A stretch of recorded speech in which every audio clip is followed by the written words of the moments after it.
Ce dimanche, à Saint-Jory, aura lieu le second tour de l'élection municipale anticipée, une élection provoquée par la démission il y a quelques mois de plusieurs conseillers municipaux de la majorité, dont l'ancien premier adjoint au maire, et de l'ensemble des conseillers municipaux de l'opposition.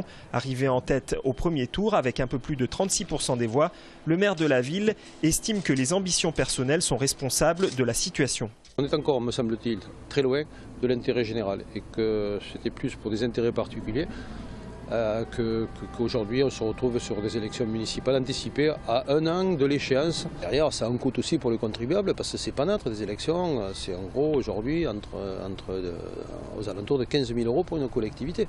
L'ancien premier adjoint, qui a obtenu près de 17% des voix dimanche dernier, critique les méthodes employées par le maire de Saint-Jory. Par exemple, l'aménagement de la place Yvan-Paul Lafont, qui a été présenté de façon un peu abrupte à la population et qui d'ailleurs a généré après un bon nombre de critiques, même si dans le fond le dossier était cohérent. Mais encore une fois, le fait de le présenter bien plus en amont aurait permis que les gens tranquillement rentrent dans le projet, qu'on puisse répondre à leurs questions le moment venu et pas les mettre devant le fait accompli. Même son de cloche du côté du candidat de l'UMP soutenu par le MoDem et l'UDI. Il souhaite rétablir du dialogue et de la transparence à Saint-Jory. Comme il n'y a pas de négociation ni de discussion, il y a des blocages qui se forment entre certains dossiers mairies et la population.